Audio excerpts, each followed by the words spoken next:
Hi, everybody. Welcome to part two with Ken Donaldson, licensed mental health counselor, author, and so much more.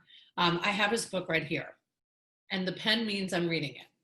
So, Marry Yourself First, which I love, and I want to talk to you a little bit about the book today. But it is Mental Illness Week this week. Although we don't need a hashtag or a month to have these conversations, it certainly does bring great awareness to what we're trying to do, which is to really navigate through this conversation and make it a little more comfortable for everybody. So Ken, welcome to the show. Thank you for being here. Thank you for having me back, Sharon. I appreciate it. And if you asked random people if they knew that it was Mental Illness Awareness Week, if you asked 100 random people, I think at least 99 of them would say they had no idea. I'll be honest with you, last month when you contacted me, at that point, I did not know that was National Suicide Awareness Prevention Month. I didn't know. Yeah. And I work in the field. Mhm. So I'm a little embarrassed to admit that. No, I So think it's great. I didn't know either, Ken. I mean, and I think that everybody that goes into this world and maybe is involved a little more in media, the reason that I know about all these months is when I released my book last year about mental health and my own road to Broken Road, I had to know in order to get the information out to the news stations. Like, they're not just going to randomly talk about mental illness, Ken. sure, yeah. It's a very popular subject. And that's part of it, is that it doesn't get the airtime typically until you have somebody that does something awful, or a celebrity that you finally find out has got a bipolar diagnosis or something like that. Then you hear about a mental illness. But other than that, it slides under the radar, and it's devastating.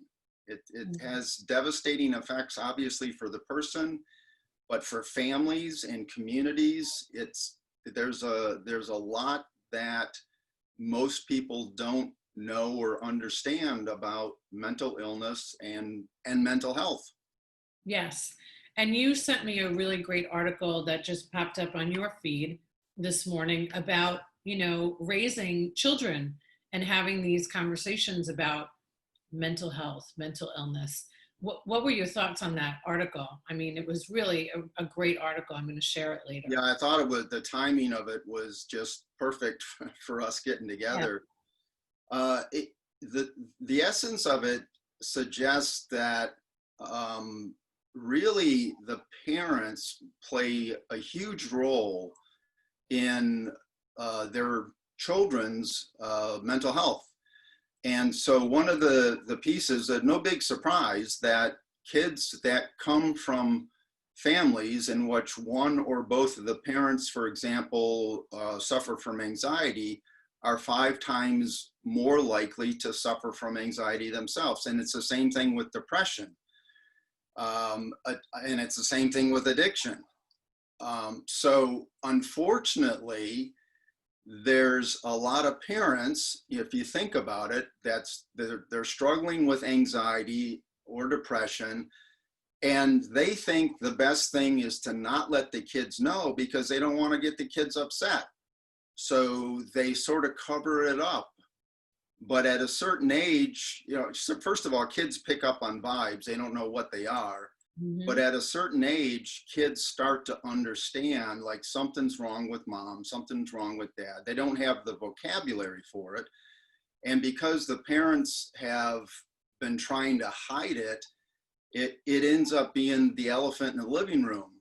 And, as kids get older and older, get to be teenagers, they recognize that there's an elephant in the living room. And just because of the influence, and we don't know that much about the biology. We don't know that much about genetics. There's certainly some indicators that suggest that there may be some correlation, but just growing up in that environment by itself is going to have an effect on children. So whether they end up becoming anxious or depressed, or possibly get involved in some kind of substance abuse or addictive behavior, just as a way to cope with the chaos at home, the unspoken anxiety.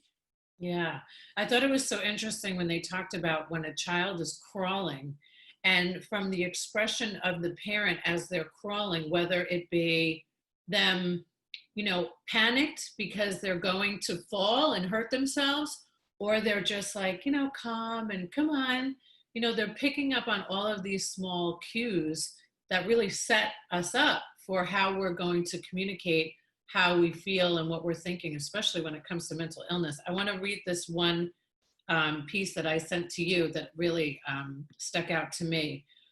Emotional suffering is inevitable. Life is painful and uncomfortable at some point for all of us. If you never experience these feelings, well, I have some bad news for you. You're likely neck deep in denial or toxic positivity, or both. And it isn't benefiting anyone, least of all yourself. And so let's just, for a moment, if we can, talk about toxic positivity for a moment. Yes. I posted something on all my social media sites last week about it, and I got some very interesting responses. And so the toxic positivity is that, people, part of the downside of this personal development movement that we've been in for quite a number of years now is that people are being encouraged to look at the positive, the good.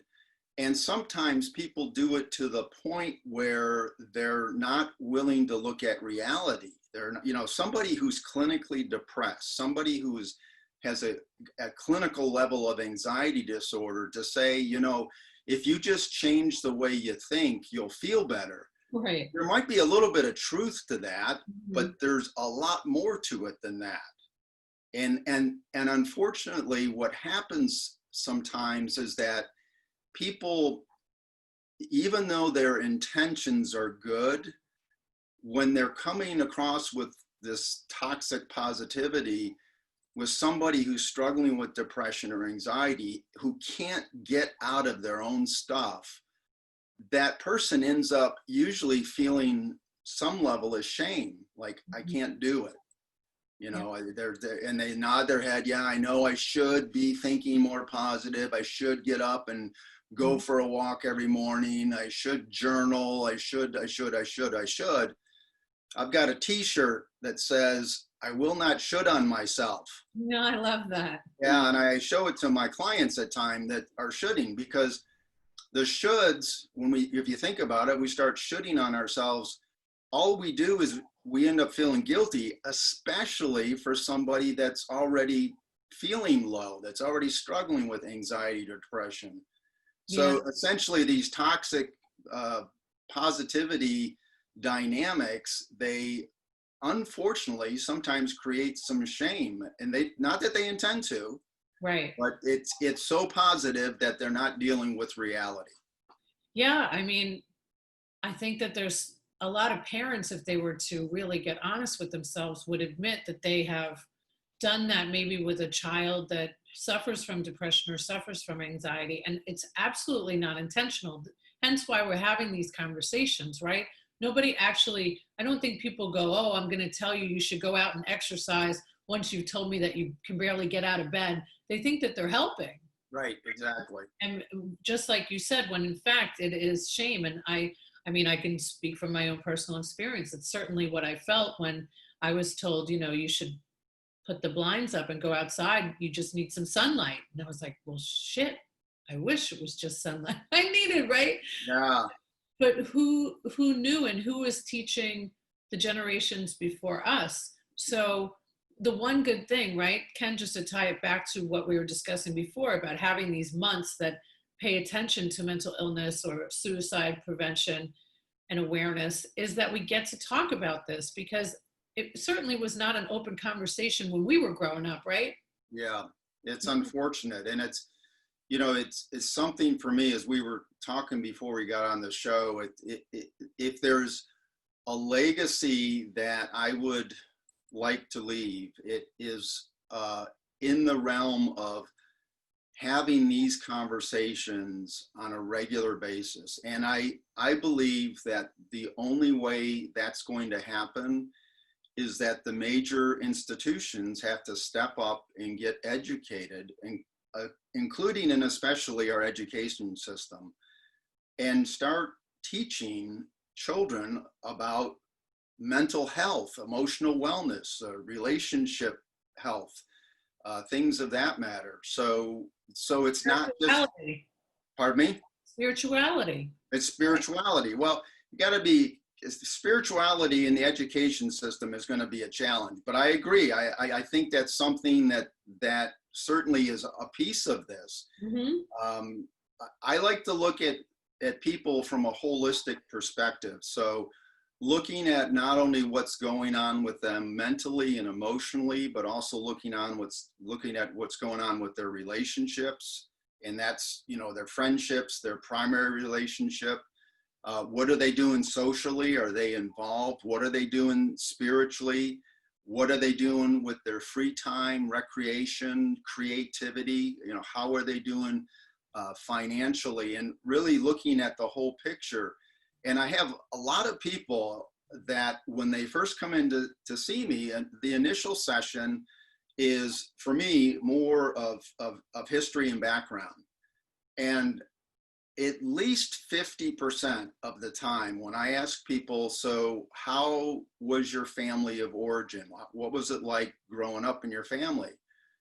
People will say, I came from a great family. Yeah, I said, okay, that's super. What made it great? Oh, you know, they gave me everything I wanted, everything I needed. Okay. And so your parents are still together? No, actually, they got divorced when I was 5. Mm. And I go, wait a minute, you just told me you grew up in a great family. That getting divorced when you're 5 years old really isn't so great. But because that was the spin that this person had to put on it to deal with it, to cope with it, they came away with, this was an okay family. Well, if that's their model of an okay family, then guess what they're going to be attracted to when they become adults? Mm-hmm. Yeah, probably something a little less than fully functional. Yeah. And don't you think that a lot of people compare their situations? You know, I remember lots of my friends growing up telling me things like, well, at least we're not, well, at least we're not, well, at least we're not. And we create that picture that you were just mentioning, like, at least we're not as bad as this one, at least we're not as bad as this one. And that word should comes to mind when you say these things, like you should all over yourself, right? Like, you shouldn't feel this way. Look at the family you come from. You shouldn't feel this way. Look at the home that you live in. You shouldn't feel this way. You go to private school. You shouldn't feel this way. And it takes a toll, I think, on everybody's mental health. I want to, you sent me these wonderful statistics. Now there's so many, and we get to all of them. Yeah. But I picked out a few that it actually brought a tear to my eye when I read it, because I've always admitted I've never been the greatest at math. So when I see percentages, they don't hit me as hard as when I see the millions underneath the percentage. The actual numbers, right? Ooh, okay. So most people who die by suicide have a diagnosable mental disorder, most commonly a depressive disorder or a substance abuse disorder. Right. 4 times as many men than women die by suicide. However, women attempt suicide more often than men. Mm-hmm. So the interesting correlation, and there's all sorts of theories about that, and they're all theories. We don't really know the truth about it. It could just be that men, because we typically tend to be a little bit more aggressive, and we also, because of the way our brains are a little bit different, we're logical and analytical. So it's easier for a guy to go from point A to point B just to complete whatever the project is. Right. And a woman, on the other hand, now a lot of times one of the theories is that, well, it must be that they're just, it's a cry for help. It's like it doesn't matter whether it's a man or a woman, and it doesn't matter whether the suicide it goes through or not. They're all cries for help. Unfortunately, it's when it's completed, it's as many people say, it's a permanent solution to a temporary problem. Right. But there's still the numbers there, and there's nobody, think about this, there's nobody that would seriously attempt suicide unless there wasn't something major going on with them mentally, emotionally, relationally. Absolutely. Absolutely. This one, I'm still kind of shocked over. The highest suicide rates in the US are found in Caucasian men over age 85. Yeah. Well, if you think about it, that's, neither you or I are there.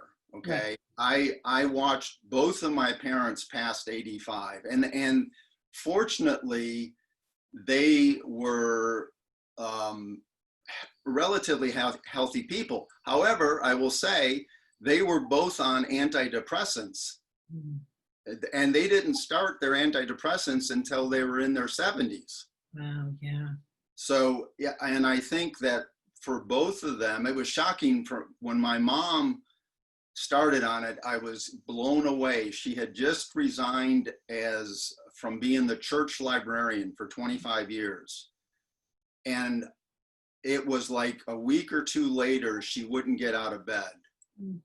And so that's a classic depressive episode that was, I believe, caused by her loss of identity. I mean, that was who she was. She was the church librarian, Miss Betty. Everybody knew her. Right. And now what was her identity? She didn't really have one. Yeah. And there was some mental illness in her family background. So she may have had the genes for it. But as soon as she started on the antidepressants, within 2 weeks, she was back to her normal self, and she was on them right up until she died last year. So, I'm so sorry. But there's a lot of people that at age 85, a lot of men, they've lost their spouses. They're having health issues. They may be having financial issues. They may be disabled in some way from doing much of anything. So the level of hopelessness, and it's obvious, and they're oftentimes on medications, and so the easiest way is I'm just going to take some extra meds and go to sleep and not wake up. Yeah. That loss of community, is such a big piece. It's kind of, it's very sad. I mean, especially to know what's gone on throughout this pandemic about all of those people in the nursing homes that were not only dealing with the isolation of not being able to see their families, on top of that, their own lack of being able to hug and see somebody that they care and love. It was very, very sad to read that statistic. Well, all of them are sad, actually, Ken. Yeah. Okay. I'm sorry to be the bearer of bad news, but I wanted you to have some real life statistics. Yeah, no, this is important, but however, suicide is also one of the leading causes of death in adolescents and adults ages 15 to 24. Yeah, so there you have the two extremes. Yeah. And so the 15 to 24, there's a lot of things going on, if you think about it, developmentally between the ages of 15 and 24. So a lot of change going on. Yeah. Change equates to stress. And if we get too much stress, something's going to break. And oftentimes what breaks is our mental wellness. Yeah. And so there's depression, or there's anxiety. Some of these people have been through trauma in their lifetimes, and so they're sort of behind the eight ball just to start, and not having a whole lot of resources available, not having this being an open conversation, some people just don't think that there's anything else to do but to end their life. So once again, we come back to, this is a very important conversation for us to be having all of the time with everyone, not just one week a year. Right.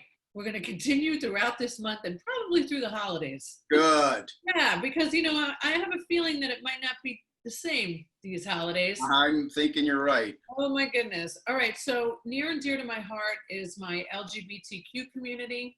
The percent of individuals who identify as LGBTQ with mental illness, 37%, Yes. which equates the number of individuals who identify LGBTQ with mental illness, 3.9 million. And that's the people who identify. Right. So I would put an asterisk next to those numbers. I would put an asterisk next to all these numbers, because there's a lot of people that are not going to admit to their depression, their anxiety, their trauma, their addiction. And there's a lot of people in that community that they're afraid to come out. And so, you know, that's what we know. Mm-hmm. And that alone is cause for serious alarm. Yes. 37%.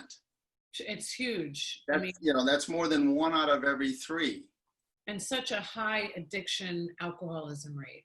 Yes, it's, you know, it's an unfortunate dynamic. The good news is that we are having more open conversations about it. Mm-hmm. And there is certainly a lot more support today for it than there has been in the past.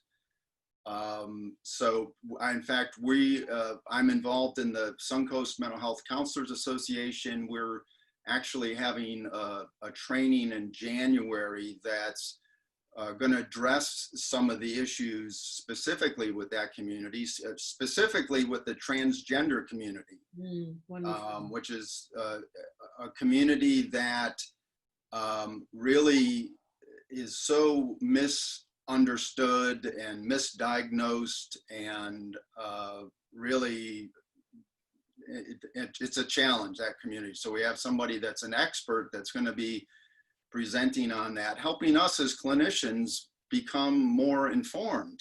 Yes. Because we're the ones on the front lines, you know, so when we get the phone calls, I may not know, like, I don't claim to be an expert in treating somebody that's going through a transgender crisis, but I have a network and I know people who are, that I can reach out to and say, hey, you know, I've got somebody that really needs to talk to you.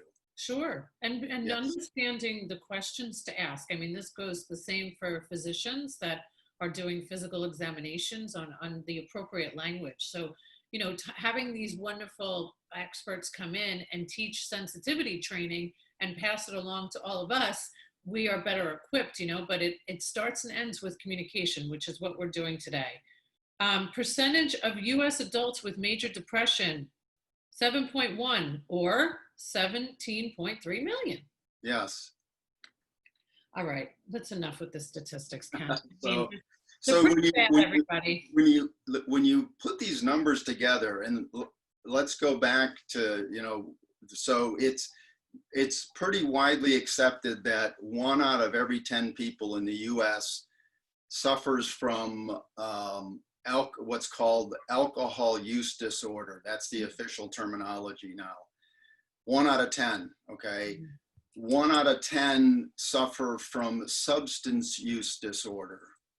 Okay, now when we start adding in these, you know, the depression, anxiety, and now some of these people overlap, and that's what we call double trouble when there's a dual diagnosis, when somebody's got a diagnosis of depression and they're self-medicating with drugs or alcohol or some kind of addictive behavior. Now you've got to address both of those things.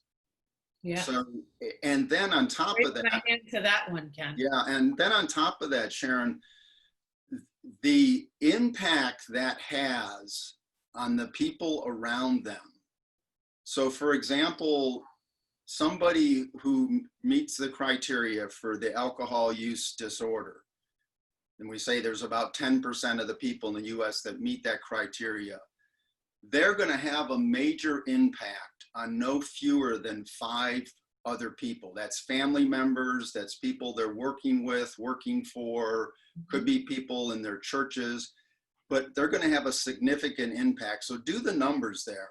How many people are not affected somehow by a mental illness, an addiction? Not very many of us. Not many at all. I mean, I don't see, I don't mean anybody that doesn't have something, right? And this is why I love when we were talking before, you wish that it was called mental health. Yes. Instead of mental illness, which there's a day for that too, okay, again, and a month. Yeah, so World Mental Health Day is on October 10th, which happens to be wedding anniversary. Yes, but I didn't know that. So once again, I gotta plead ignorance, even though I'm a mental health professional. It's because you're in the mix. You're actually treating people and helping them. You're not worried about like what month it is and what hashtag we could use. But it is so important that we have. Because like we were talking about before, if in fact a celebrity dies by suicide or is caught, with drugs on them and is arrested, all of a sudden the conversation starts happening. So right. we have to, honor those days, because really it's just an in. That's how I feel. It's just an in for me to go, hey, let's have a conversation about mental health. I want to talk to you about, I am talking with a company tomorrow about mental health because of this week. It also brings it into corporate, right? Okay, well, now we're in COVID-19. We've had to shift everything that we're doing in our businesses. Everybody's gone virtual. We have to be able to talk about mental health, because if there's anything that this pandemic has affected, for sure, if it's not your physical health, that has affected your mental health. Absolutely. I don't care who, there's nobody in the world that it hasn't affected. Right. Honestly. So to be able to do that at a corporate level is bringing it to the masses. And that's really where, change can be made, because once we start making it okay with the police departments, with, these huge corporations, where we get to have conversations about, yes, once it was this way, even for me being an alcoholic and a drug addict, and now, I'm not. Like I am, Ken, as you know, forever. Got it. But I'm not active in my addiction today. Right. Right. So I really am, I'm just glad, like I get excited when I talk about these things, because, that toxic positivity that we were bringing up before, my whole life, I've only heard, look at the bright side. Yeah. It could be worse. Right. There are starving children in Ethiopia. Yeah, of course. And that, there's something to be said about that, because there are a lot of people that go into the poor me more than they need to. Yes, right? agreed. But there's a balance with it all. Yeah, the infamous starving children in Africa. Yes. We don't even have to. What about the starving children in America? There's a lot of them right now. So it's an easy way to accidentally minimize and rationalize and avoid the conversation. Mm-hmm. But having these days, having these weeks, it gives us a reason to have a conversation.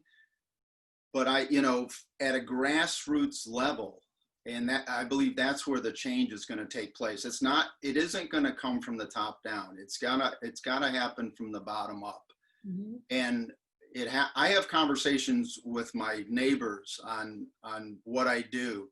And I'm currently in a PhD program for clinical sexology. And if you want to see somebody avoid a conversation real fast, they know I'm a mental health professional, and now I'm going to be a clinical sexologist on top of it. It's like, oh my gosh, he talks about drugs, mental health, and sex. Stay away from him. Right. He is not a positive person. Well, it's not about positive. It's about it's uncomfortable. Of course. I mean, for me, it's like the most comfortable. It's funny that you say that because it's the most comfortable thing in the world for me. I'm like, ooh, as soon as you Yeah. said technology, I'm like, yes, let's talk about how uncomfortable everybody is talking about sex. But everybody, yeah, it is. Everything that is hard and intimate and is difficult to discuss. And I'm just so glad that you are so open about it, because believe me, I get this, I wrote a book about mental health, flip it over because I don't want anybody to know that we're talking about mental health. Well, so that book you just picked up, there's a chapter in it that I know you have. Yeah, that one right there. My mom said that was the best book that was ever written. And your mom knows best. Well, she knew best. She's a smart, very wise woman. I say I got all my wisdom from my parents. So, and it seems like as I got older, they got smarter. It's the weirdest thing. But there's a chapter in that book that's entitled, "If It Feels Weird, Do It." And what it's about is that paradox of when we change, we have to go through a stage of discomfort. Mm-hmm. So getting comfortable or normalizing discomfort, because that's how we change and grow, is that if we continue to do what's comfortable, what's predictable, what's familiar, we're just doing the same old. Yeah. So it's being willing to step out of the box, being willing to step out into the unknown, a little bit of uncertainty, and having faith and trust in yourself, in humankind, that it'll be okay and you can make positive change. Yeah, I mean, vulnerability is real. It helps so many people. Yeah. Yeah. Ken, we could talk for hours. I know this because we're talking about my favorite thing, which is, the hard stuff. And I appreciate it so much. If there's one thing that you could leave the audience with today, if they are suffering from suicidal thoughts, depression, they're having issues in their relationship, there's so much to contend with right now. People that are home and they're unhappy in their homes. What's the first thing that you would recommend? Well, I would recommend that they talk to somebody. And if they don't know where to start or they don't have any resources, call 211. Yes.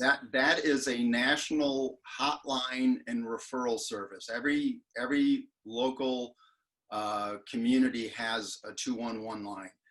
They will be able to refer you, even if you don't have money, they will be able to refer you to places where you can start that conversation. So to me, the biggest step is the first step, and that's acknowledging that there's a problem and I need to let somebody know about it that can help me with it.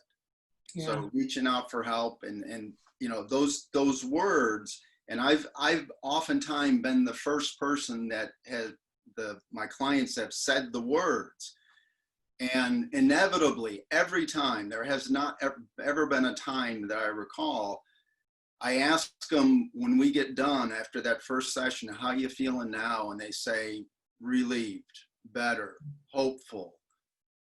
Yeah. So it's like starting that conversation. It's difficult to get it started. It's uncomfortable, but that's the beginning of creating mental health rather than mental illness. Right. Then the toolkit can be wide open for you, and you provide all the resources of what they can do next as soon as they admit that they're having an issue. I mean, that's what it took for me. Are you having suicidal thoughts? Yes. Great. Let's get you the right help now. Yes. Started with a therapist. Sometimes, unfortunately, sometimes we have to be in a painful situation before we actually wake up. Yeah. It's an interesting dynamic we have with pain, is that we do everything we can to avoid it, and yet sometimes it catches up with us and it whacks us across the head, and it wakes us up for a moment for us to realize, like, I'm in pain and I've been running from it and I don't want to run from it anymore. So what do I do? Where do I start? Well, ask Uncle Google, counselors near me. Yes. Find a gazillion. Yes, there's so many resources. NAMI and the Tampa Bay Crisis Center and Celebrate Recovery and 12-Step Recovery. It goes on and on and on. And Ken Donaldson. Thank you. Plenty of resources out there. There are plenty of great books that you can read. Marry Yourself First. Say I Do to a Life of Passion, Power, Purpose, and Prosperity. I love all those P's. Ken, thank you so much for being with us today. I appreciate what you do for others. And thank you, Sharon. Happy to be here and happy to come back anytime. Yes, thank you. So don't forget, if you mention that you have seen the show or listened to the podcast, Thai Technology, 3 months for free.